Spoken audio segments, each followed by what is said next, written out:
C. John Paul II. D. Benedict XVI. The question again. Which pope called for Vatican II's beginning? A.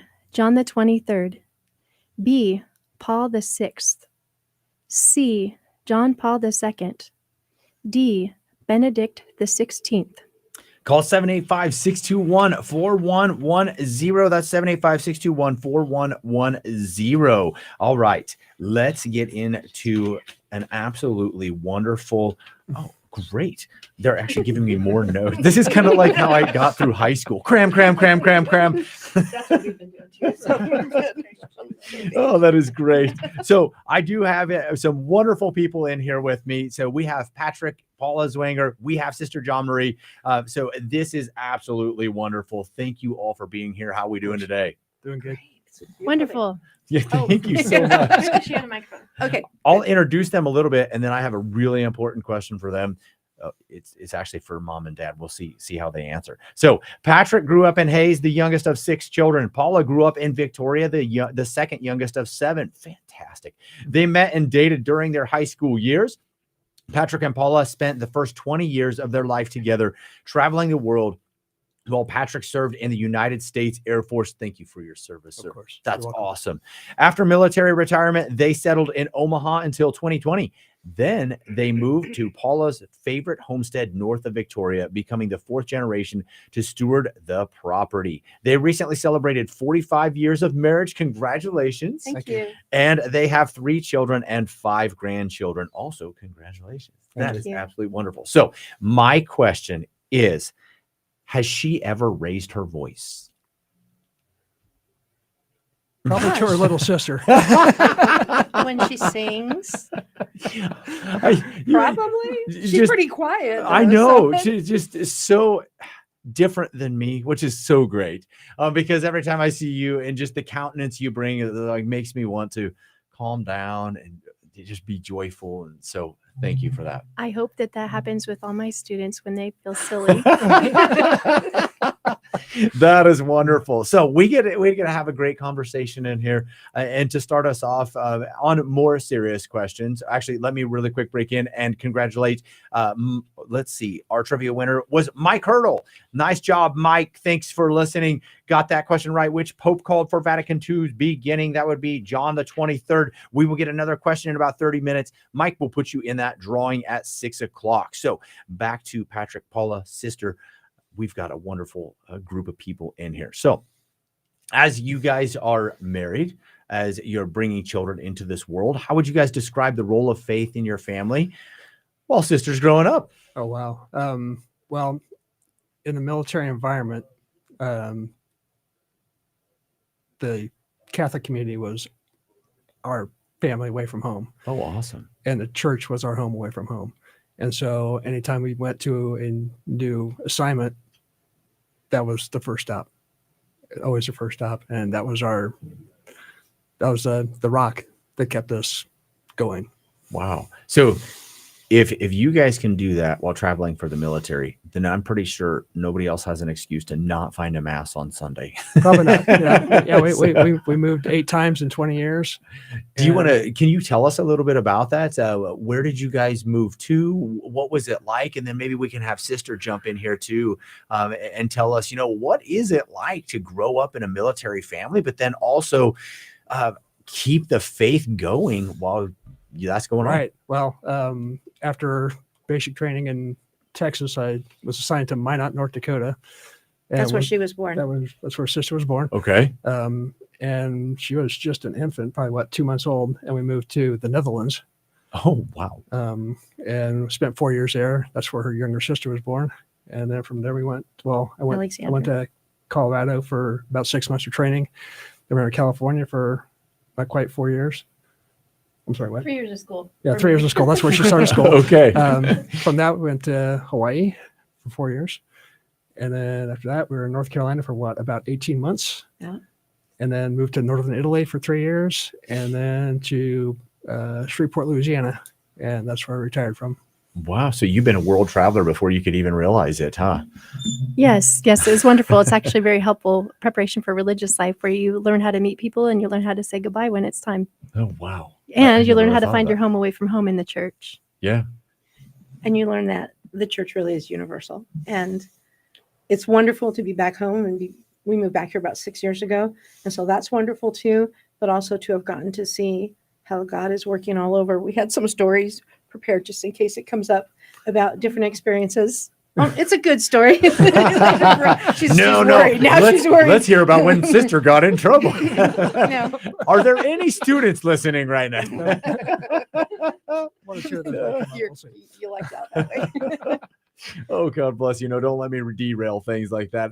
I do want to take a very quick break, and I want to thank an anonymous donor who called in with a $50 donation. And this is, I think, more to what they've already donated. So thank you so very much for your donations. That's a $100 donation with those extra pledges that we have. Let's use up the extra funds we have, and let's do that as quickly as we can. Call 785-621-4110. That's 785-621-4110. So can you all give us a little bit more background too on, when you're in the military and you're moving, you're finding those homes away from home. Does the military have a pretty good Catholic presence so that when you do move from base to base, you can at least immediately be like, okay, where's my Catholic hub? Yes, but it's different everywhere that we go. So Yeah. depending on the assignment, the duty assignment, and the living conditions and all of that. For instance, in the Netherlands, our parish community, there was a base, small It contingent was there, a Dutch air base. but the actual Dutch air base, but the actual chapel church that we went to there was It was an abbey. an abbey of cloistered sisters, and they let Oh, us wow. use their chapel. So we had a Dutch priest, civilian priest, who came in and said mass in English for the Catholics that were stationed there. And that was our community there. Other times we lived on base or in base housing. And so there would be one or two chapels on base. But many, many programs. And we both commented on how important our Catholic priest chaplains were and how thankful we were to have them. And they became members of our family. They were friends. They were our spiritual fathers, but they were also our friends. And as an aside, the Archdiocese for Military Service does not ordain any priests. They are on loan from the diocese. Or the order. Or the order, right? So, Yeah. so thank you to our bishops and to the leaders of those religious communities that just give up those very precious bodies to serve the military. Thank you. Yeah, that absolutely. You're right. Thank you. In fact, we have one here in this line, and we may have more than one, Mhm. but Father Charles. So one- do you know of another one? Yeah, one of our seminarians. I can't remember. Oh, Holden Kiefer. Yeah, Holden. Yes. Oh, is considering or hoping to join a military chaplaincy, chaplain. right. Wow, that is wonderful. So yes, thank you so much for that, and that is a blessing. And so then as you are moving around, you're making these connections. Obviously, it's difficult to have to uproot and leave and go other places. So to have that background must be just awesome for you, sister. Do you remember a lot of the moving? I guess, when was the last time that you guys moved Oh, for your military yeah, service? I retired in 1999, and so we moved from Okay. Louisiana to Omaha, and we spent 20 years in Omaha after that. Okay. So you definitely remember moving and stuff like yes, that. yes. Okay. So what was that like on your side? Can you give us insight into how it was for you? Just life. So I was used to it because I don't remember going to an abbey when I was that little. In the Netherlands, I learned how to speak Dutch growing up because Really? I was 2 months old when we got there. So I got babysat by our neighbors. who were Can you Dutch. still speak Dutch? I can say a few words. Okay. So like tandenborstel is toothbrush. I don't know. I learned how to brush my teeth back then. But I remember from kindergarten on, all the different moves that my dad described. And when we lived in a military community where it was all the military dependents going to school together, it was easier because everybody knew this is just how it is. We make new friends every year. Some of them leave at the end of the year or sometimes mid-year. And that we knew how to accept somebody new because we were used to being the new child in the school. And when we lived in a community where I had to go to school with a bunch of civilian children, if you will, it was harder because they'd had their friend groups from a young age. Mm-hmm. And then I was one of the few new coming in. So that was more challenging then. But I really appreciated our military communities because I learned, like my mom said, the church is universal. And wherever we go, what are the two constants in my life? My family and my faith. And then when I went off to college, the same was true. I had my extended family because my parents are from Hayes and Victoria, and I had my faith. And that's why I got so involved at the campus center at Fort Hayes, because I knew I could go to the church and be grounded and have the type of people I wanted to be around me. Wow. So then I think we can move a little bit to as she's growing up, for you, both of you, and then sister, for you, did you notice any early signs of, you know what, maybe she's got the calling to the religious life? Because, you know, all of us parents out there want to know, what's God calling our children to? And so did you notice anything as she was growing? Not really. Okay. I was like, oh no, are we supposed to say? No, it's true. Other than the normal things that we did. Well, a little background too. So it was not a surprise or a shock necessarily, because when we grew up, my mom had two sisters who were religious. My father had a sister who was religious. And so we'd grown up around, you know, we had that blessing that we didn't know was a blessing at the time growing up. Yeah. But it was not out of realm of possibility.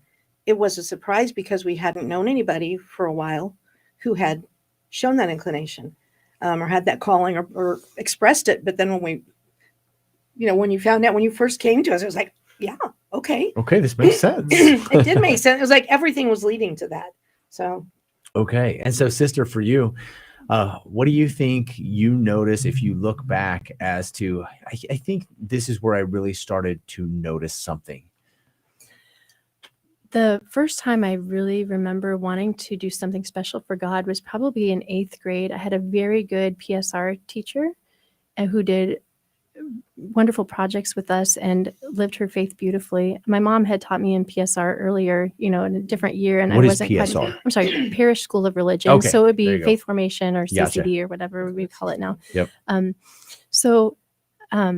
Yeah, it was CCD then, wasn't it? It was. So I was mature enough at around age 14 to maybe start thinking a little bit more about responding to what my teacher was saying. And she had talked about missionaries, I think. And I just remember at some point at home walking down the hallway thinking, I wonder if I could do that. It was just a fleeting thought. But when I think back, that's the first time I really remember thinking about possibly doing something different from what I lived every day already. And then that came and went, but it came back. I just kept thinking, why am I here? What am I going to do with my life? And when I discovered that God made me intentionally and has a plan, and he designed me with certain gifts, I thought about getting married. In college, I met a really great guy, thought I'd get married, and then broke up with him so I could discern my vocation. He's the one who thought I should go discern my vocation. He was a wise man. He did it. That's very sacrificial. That's real love. But I saw such a beautiful model of marriage in my parents that made me desire it. But on the other hand, I wasn't at peace with getting married. And I thought, what's wrong with me? Well, nothing was wrong with me. It's just that God designed me to love him as a consecrated woman. And I hadn't discovered that yet because we don't have sisters on military bases. Mm-hmm. We just see some in the movies, and the types of movies I saw with sisters aren't real.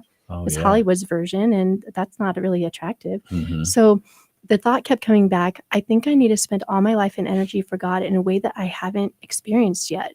And when I saw sisters and heard their testimonies, it drew me. I thought, oh, here's another little story. The campus center at Fort Hayes. One of my friends suggested making a visit to the chapel on my way to and from class. And the chapel there became like a magnet to me. I couldn't walk by without going in. And she caught me one afternoon, and she had thought about being a sister too. She said, don't tell me you're not going to be a sister. You can't stay away from him. And it was true. But there's just such a peaceful presence about our Lord in the Eucharist. And I still get to do that to this day as a sister. We get the privilege of living in a building with a chapel, which is called a convent. And not everybody else has a chapel in their home. but it's a beautiful privilege to have that space set apart where the Eucharist can be celebrated. And so that was an early inclination in college, understanding I'm drawn to our Eucharistic Lord in a way that I could live it out as a sister.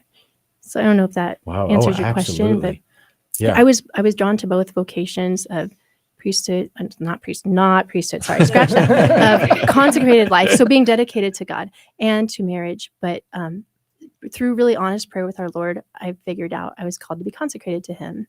Wow.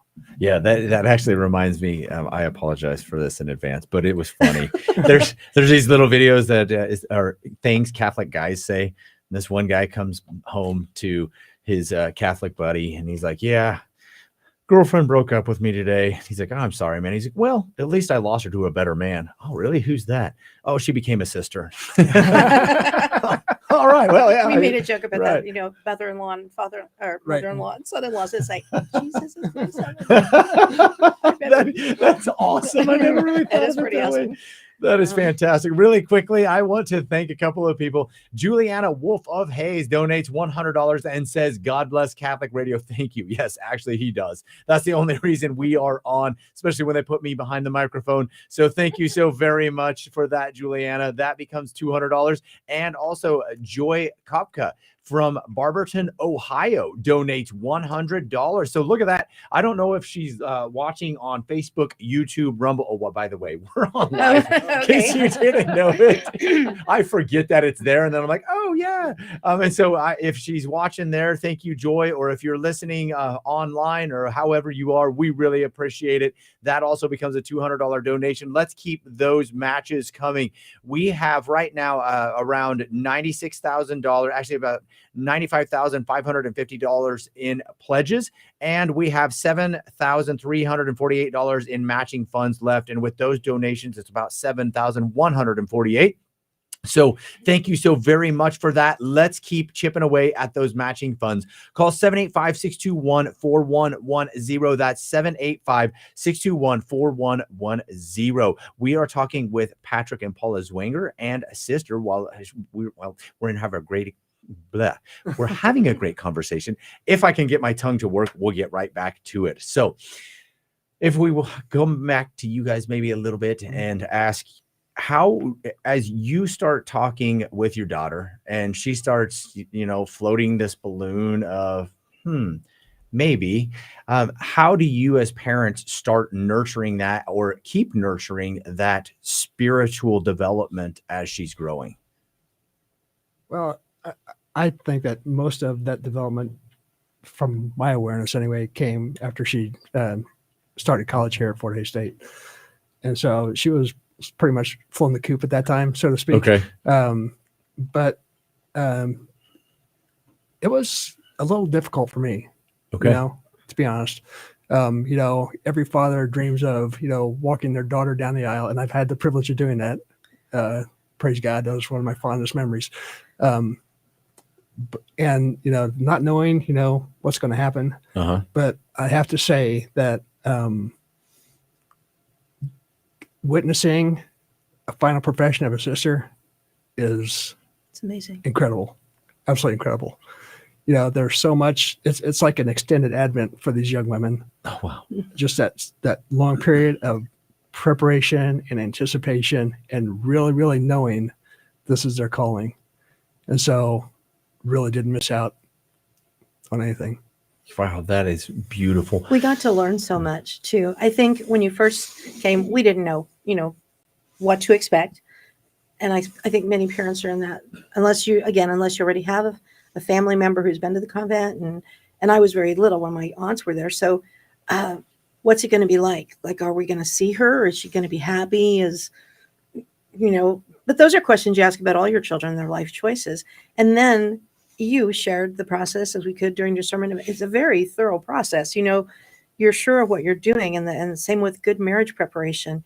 You're understanding what you're doing, and the community is so loving and receiving of all of us, not just you, that it makes it very easy to become just a bigger family. Yeah, I guess maybe I don't think about that a lot also, that it's not that she just goes and disappears.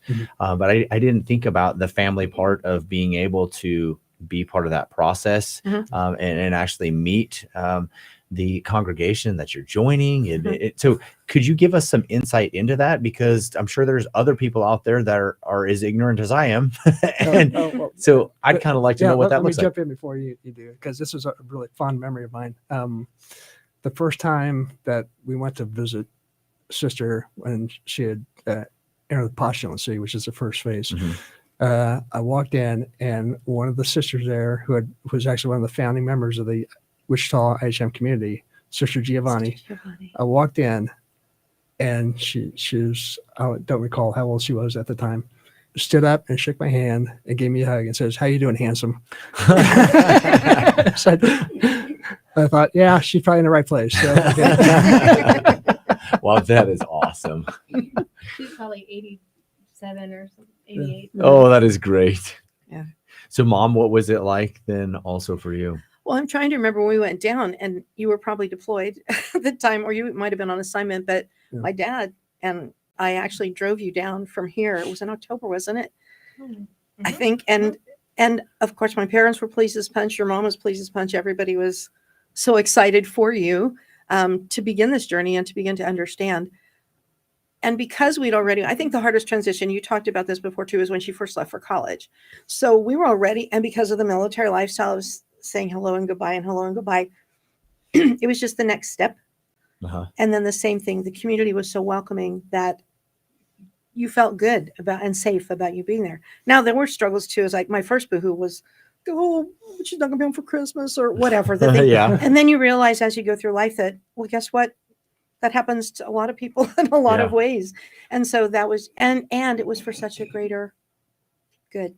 So. Yeah. Wow. Sister, can you give us some insight then into what was it like for you to, I guess, first, how did you finally pull the trigger and go, okay, this is what Jesus is calling me to? I'm sure of that now. Sorry, cute guy, but you lost to a better man. Well, actually, to be honest, when I first entered the convent, I wasn't sure. Yeah. But that's what the first stages of formation are about, is continuing discernment while living within the walls of the convent, because you're living the life with the sisters without making a commitment of vows yet. So the guy was still in the back of my mind, to be honest. It's very hard to try to discern two vocations at once. So I really was trying to really give Jesus, honestly, a chance at my heart. And I really think it's very important to be wholehearted when you're trying to discern, so that you don't have regrets, which was part of my discernment of marriage too. I wasn't totally sure about religious life, but I couldn't enter into marriage, honestly, with integrity if I had the question mark of religious life in my head. So when I went to the convent, I had to make a lot of acts of trust, because emotionally, I wasn't completely convinced that I wanted to be there and stay there, but I knew I wanted to find out and be sure. And the sisters were very wonderful and supportive, and every single one there knows what it's like to leave your old life behind and enter into this life of faith beyond what you've had before, and separation from the family in a way that you haven't lived before. This is before cell phones, so I wasn't used to texting my parents every hour or something like that, calling every day, anything like that. But it was a sacrifice to not go home for Christmas, and it still is. But when I remember that I didn't come up with this idea, this is God's design for my life, I have peace knowing that any sacrifices I'm making of being with my family in the way I used to, let's say around the holidays, would be God's will for me. And if I look back at the New Testament, that's what the apostles did. That's what missionaries did who founded churches in our country when they sailed across the ocean and never saw their family again. Yeah. That's even more extreme than what I'm doing. So I have the courage to continue to make the sacrifices inherent in my vocation that I started that first time when I entered the convent, because I know it's God's will for me. And I know He created me to love Him and to bring other people to Him in this particular manner. And so I can be faithful to that with peace while making the sacrifice. I remember my mom telling a story when I was in the convent the first year. It's okay. So not going to embarrass you too badly, I hope. And hopefully vice versa, right? So I had not gone home for Christmas as a postulant in the convent. And Mom had told her mom she's not coming home for Christmas this year. And grandma said, well, how do you think your dad and I felt when you and Pat went to the Netherlands for 4 years, you know? Oh, yeah. Because, grandchildren you away know, for- you did that for the military and the country. She's doing this for God. Can you do that? And so that brought Yeah, some it did new help. light on the situation. Wow. Yeah, that's a new way to look at things. Definitely. Yeah. So I'm going to jump back and forth because it's kind of, it's one of those things that I think puts the pieces of the puzzle back together. So when this happens, what was the rest of the family like? So you have a younger sister, you said? Mhm. Okay. And Yes, my younger sister and I are 3 years apart. And then Okay. my little brother, so Alex is 3 years behind me. And then Luke came along about 15 and a half years later.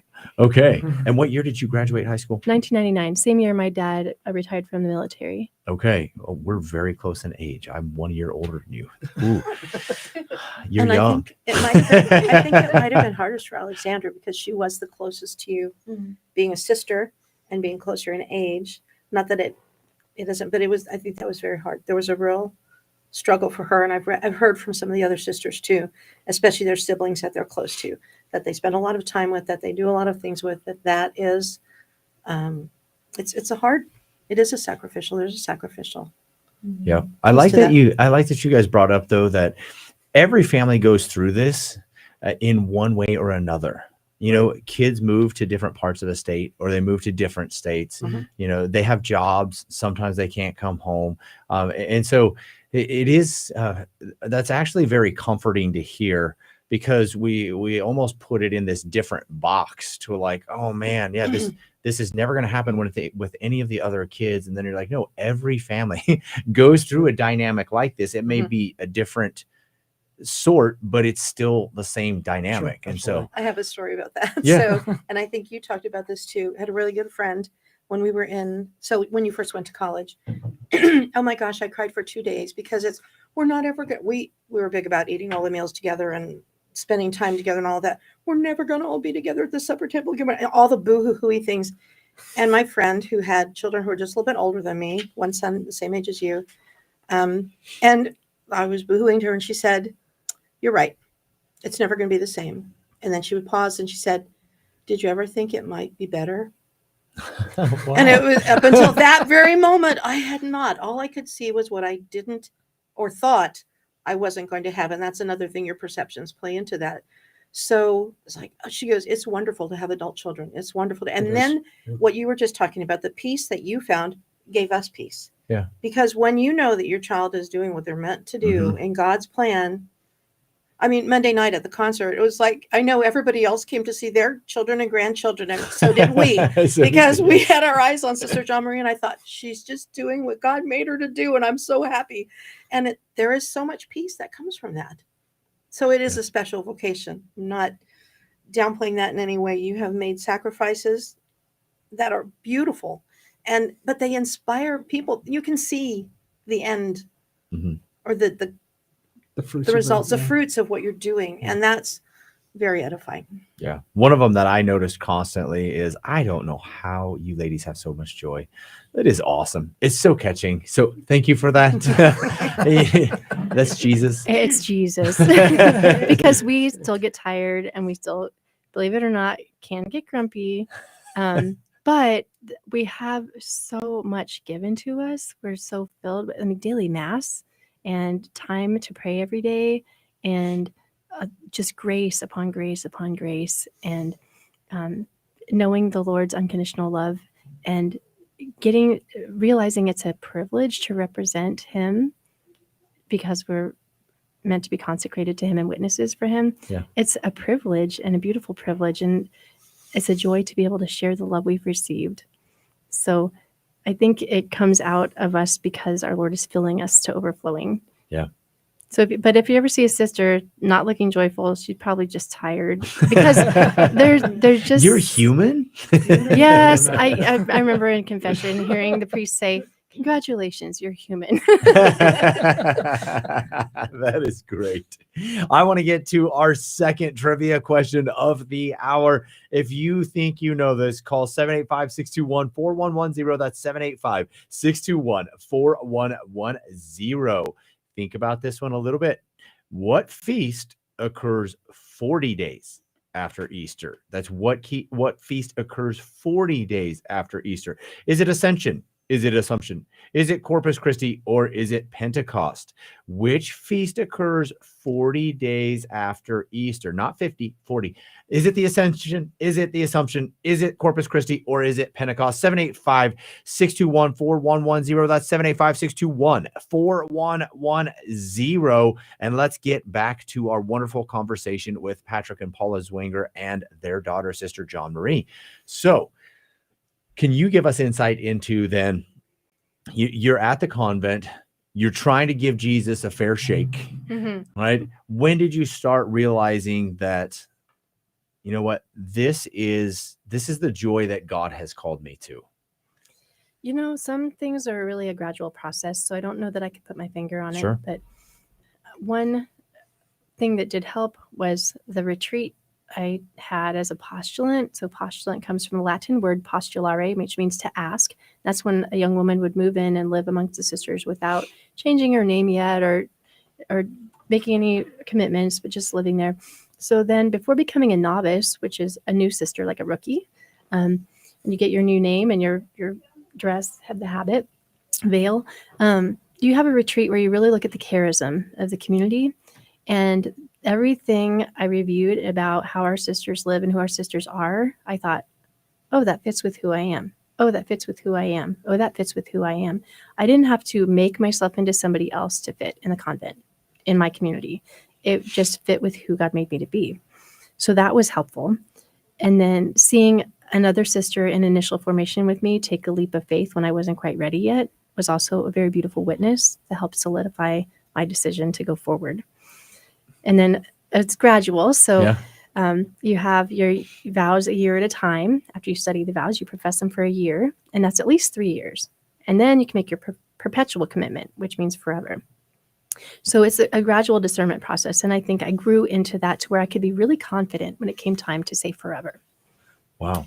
That is a beautiful testimony. Thank you. I remember a story that you had told, and she had a lot of angst initially, I think, because she wanted to go out and save the world.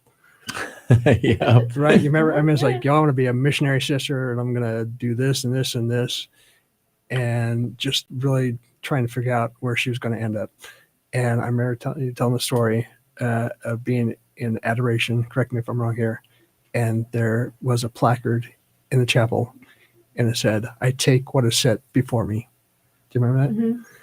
And, and I, for me, at least, it was a defining moment for her. And trying to be supportive parents, I think it was a defining moment for me, at least. It's like, this is what she's accepting. This is what sits before her. And me, not in a begrudging, suck it up kind of way, but a loving acceptance of, yes, this is who she is. This is what she's embraced. I'm going to embrace that with her. Yeah, that does have to be a beautiful place to make it to. Really quickly, I want to congratulate our trivia winner, Sandy Moore. So Sandy, good job on that. The feast that occurs 40 days after Easter would be the Ascension.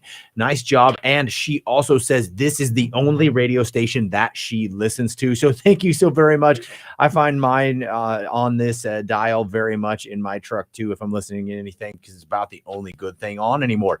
Call 785-621-4110 if you would help us if you would like to help us keep shining a light in the darkness. We do have that total goal of $125,000 in this fall carathon that we are doing right now. We actually end our carathon today at 6:00. We have about $7,000 left in matching funds, so let's see if we can make it through all of them before the 6:00 hour. Call 785-621-4110 and let's keep that ball rolling. Let's get right back to talking with Patrick and Paula Zwinger and Sister John Marie. So as she then gets ready to profess her final vows, first, I kind of want to know, I've never been to final vows for a young lady. Can you tell us what that's like? Because, I've been to priestly ordinations and those are really cool. But this is also something that I would like to witness someday. Oh, please come. Next time we have a profession, hopefully we'll let everybody know. and you can I'll travel call to you. Wichita. Well, there are other I'll call you. communities. Oh, thank you. My dad will call. Well, it's in the context of a mass that the sister professes her vows.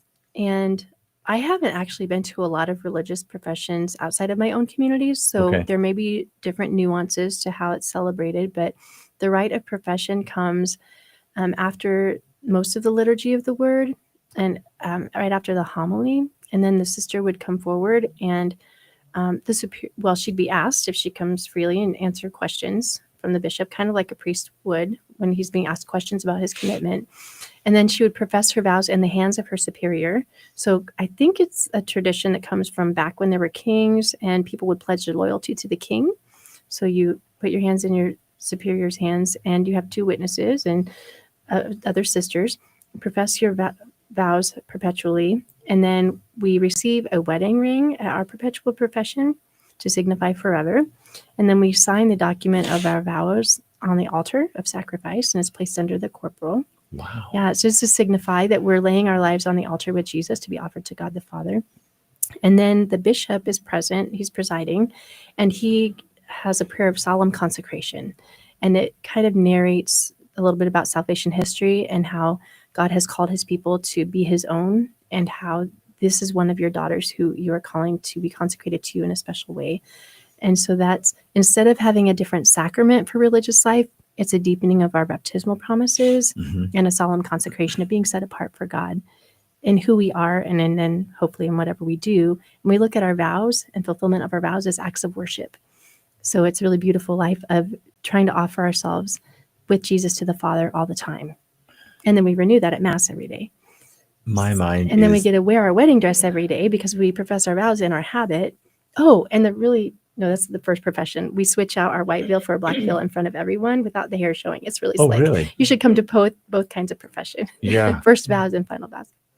But I'm probably leaving something out. So maybe you could go to the IHM Sisters website and just look at some highlights. And then next time there's a profession, you should come. Wow. No kidding. Yeah. My mind is just going everywhere because, to some degree, all of us are wed to Jesus every time we receive the Eucharist, but for you especially, and then looking at all I could think of was Mary, Mary, Mary, like walking in the footsteps of Mary. Yes, she was married to Joseph, different.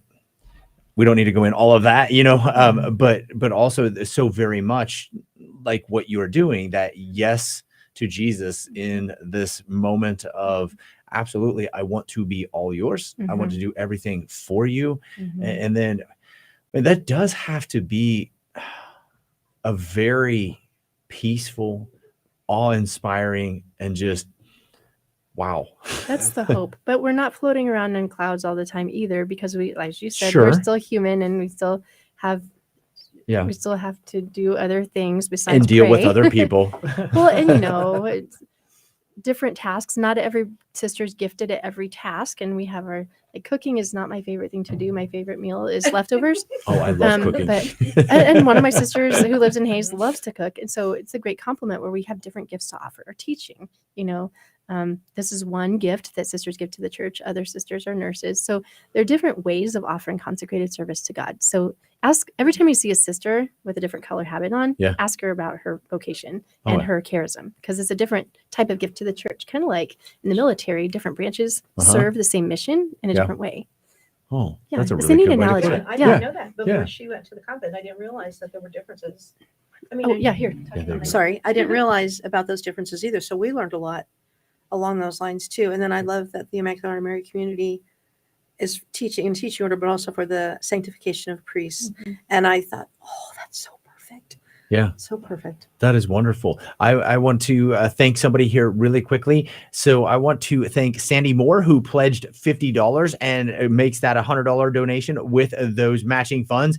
I also want to put forward a note that I think this came from Michael. He wanted to say thank you to the anonymous person who came up to the station to donate, grab a cookie, and purchase an ear warmer. So if you want to come up here, and I guess we have ear warmers and stocking hats, maybe. I don't know. That's what he's telling me. Come up, see if I'm wrong, but that's what Michael told me. Say, hey, Michael said this. So if you want to come up, get an ear warmer, stocking hat, grab a cookie, stop by the station, see what we're doing, maybe wave to the Zwangers here, and you won't bother us. Just come on in and say hi. Also, if you would like to donate, call 785-621-4110. But let's get back to our conversation. So once you professed your final vows, mom, dad, sister, any of you, what were the hardest parts of that and the most joyful parts of that? The hardest part. I think because even though I mentioned earlier that we've been used to separations and distance, there was the real finality that when we drove away, it was like, oh, this is her new life. And are you going to be happy there? Even though you had peace and we had peace because of that, there's, you don't understand all of it at the beginning. You just have to step forward in faith.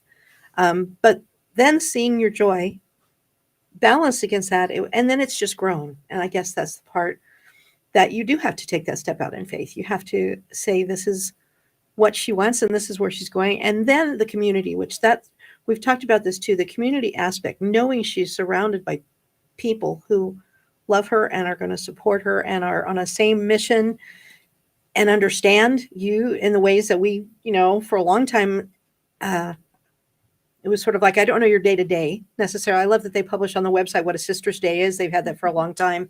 And it's lovely to look at, but very intimidating if you don't. That's quite the schedule. But that part is beautiful. So for me, it's all mixed together. Yeah, I think so. I think by that time, we all kind of grown in our faith journey along this, this is what God has planned for sister. And, we're here to support her and the entire community as best we can. So yeah, that was, it was the finality, just like any kind of finality in life, aside from death, I guess. But but this is the way it is, and this is what God wills, and so we accept it, and we do what we can to like I said before, embrace it and move on. Yeah. And then, sister, because you are human, as we've talked about, as you make your final vows, I'm sure there still is, when you leave your parents, or when your parents leave you, there still does have to be, some homesickness, some, and like we said, every family goes through this to some degree. But what is that like to watch you, make those final vows, but then also watch mom and dad go and be like, okay, this is my new life. Right.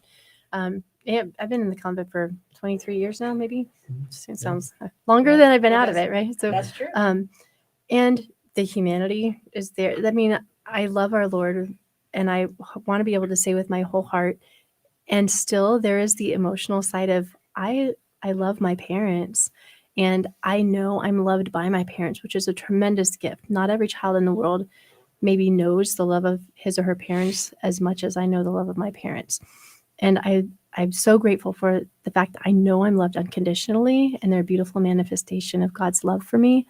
And it's been a delight to live close by the last few years and be able to see them more often, because otherwise we would have phone call visits or occasional visits in person, and now it's more often I get to see them. But still there can be that tug at my heart, like, oh, they're just down the road 20 minutes, can I go? And then I have to say, in order to fulfill what our Lord is asking of me today, I don't have time to go drive to see my parents right now.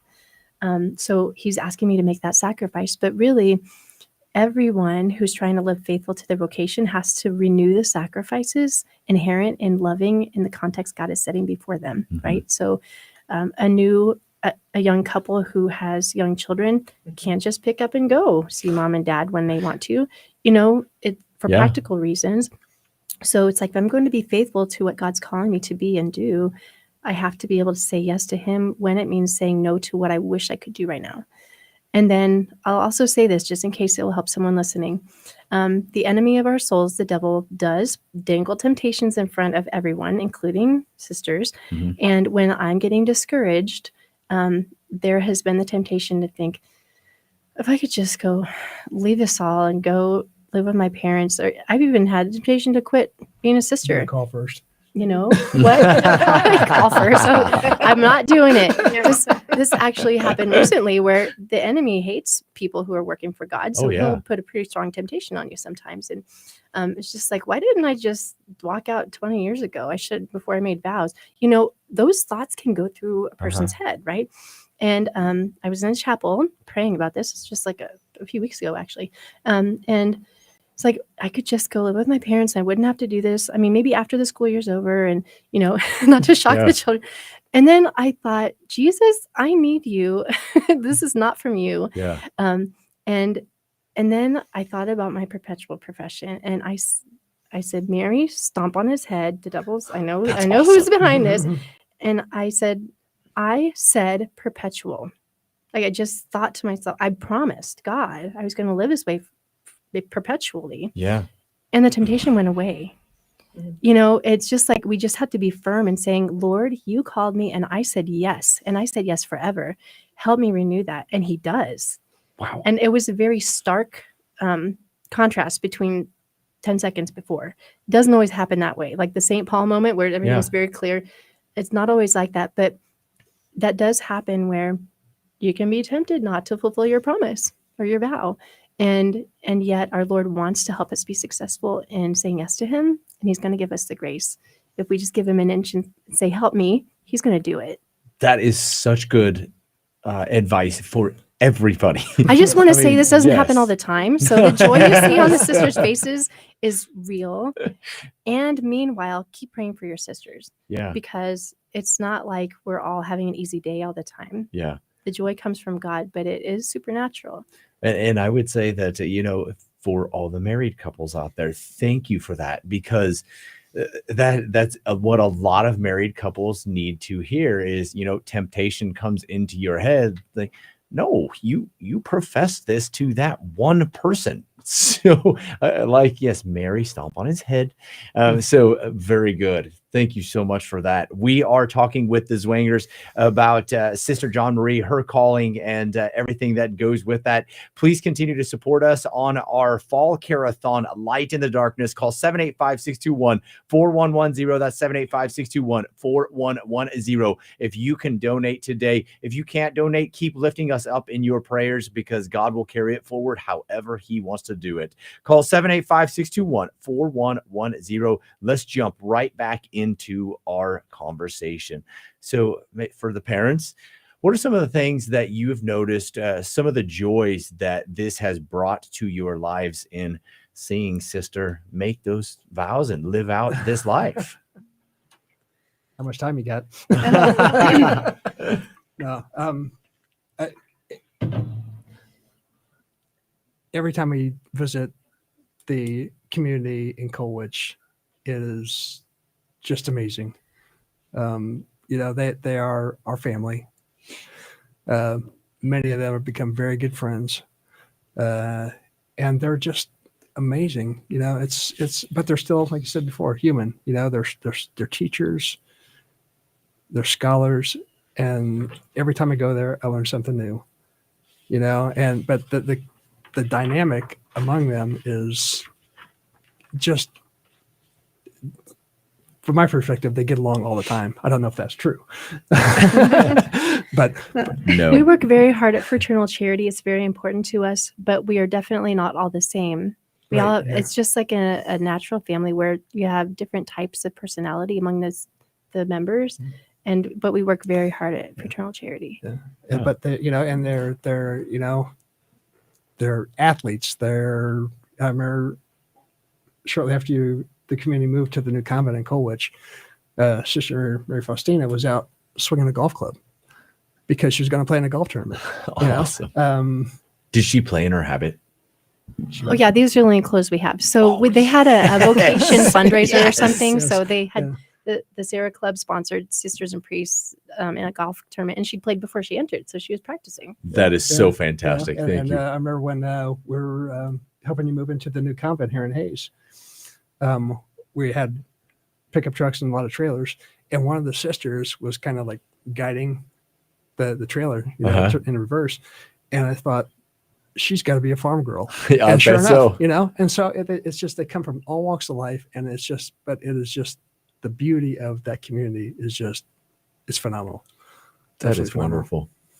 Mom, what about you? I was just thinking when you were talking, thank you for your vulnerability about sharing that, because I think especially when you first were in the convent, we put you on a little bit of a pedestal thinking, oh, it was so much. And then being able to see you achieve holiness within who you were, even within the hard days, even within the tiring days of your schedule.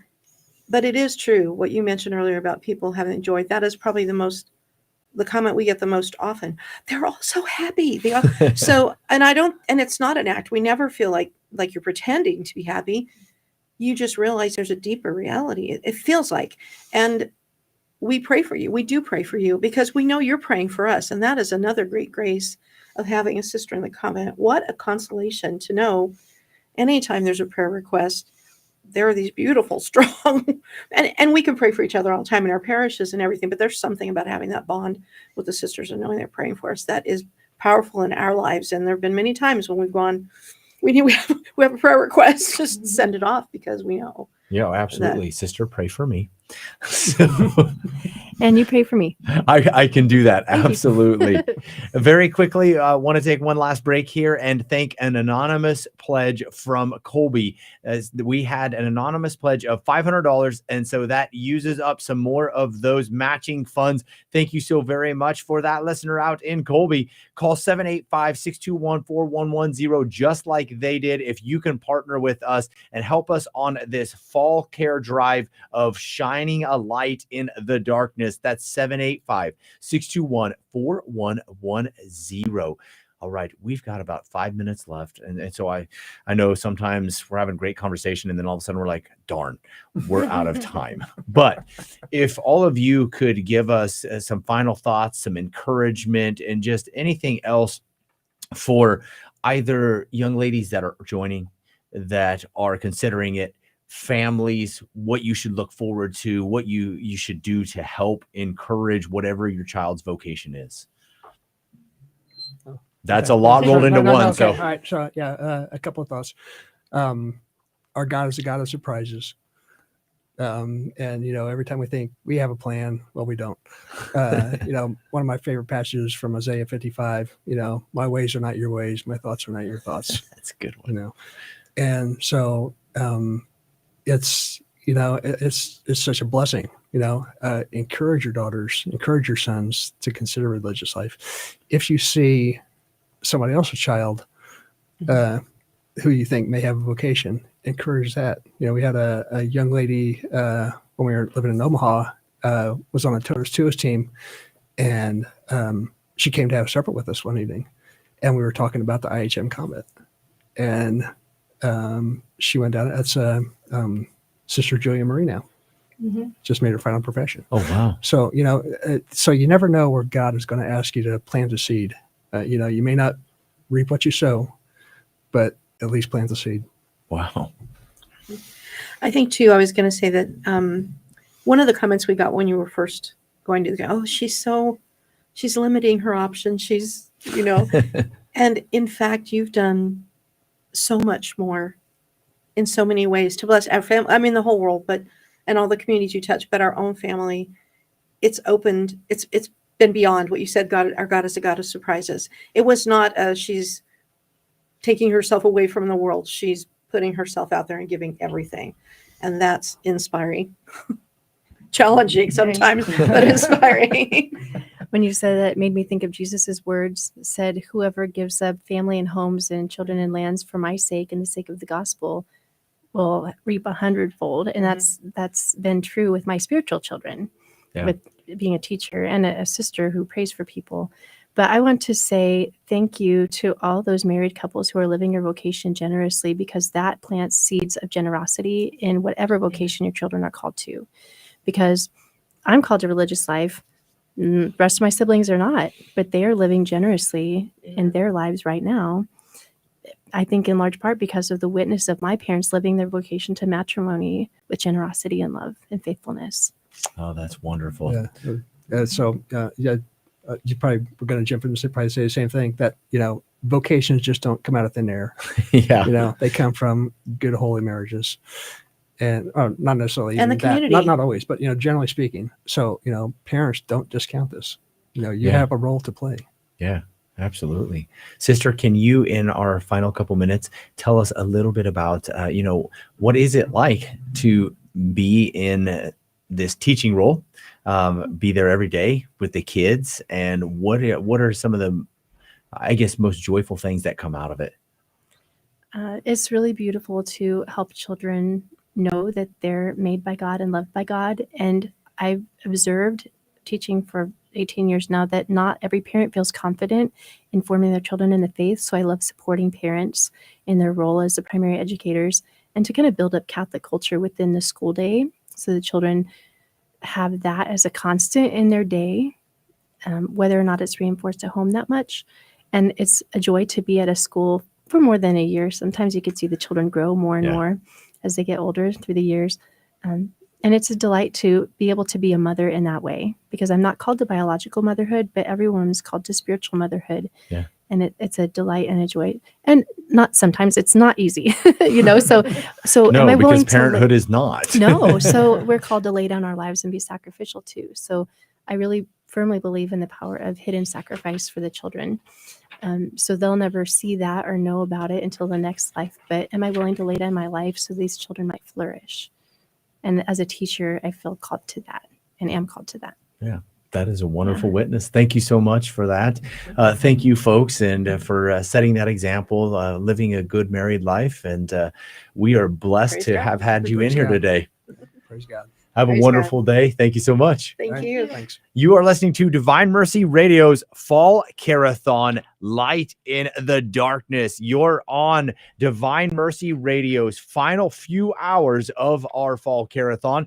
We are asking that if you have the availability, you would prayerfully consider donating to this cause. So we take all of our donations and we put them right to work. We make sure that we're keeping the lights on. We make sure that we're paying our 2 employees. We make sure that we've got our satellite dishes up and all the equipment that we need to give you guys the programming you like, and also to make sure that we are putting out great Catholic content. That's what we do best here, and we make sure we use your dollars the best that we possibly can. So we want to thank once again everybody who donated this last hour. Although we're going to take a quick break for 1 hour here, we have 2 hours left, and even over our break, you can still donate. So don't think that just because we're not live that we wouldn't take a donation. If you want to call us, we'll still be here, 785-621-4110, or you can go to dvmercy.com and you can donate there.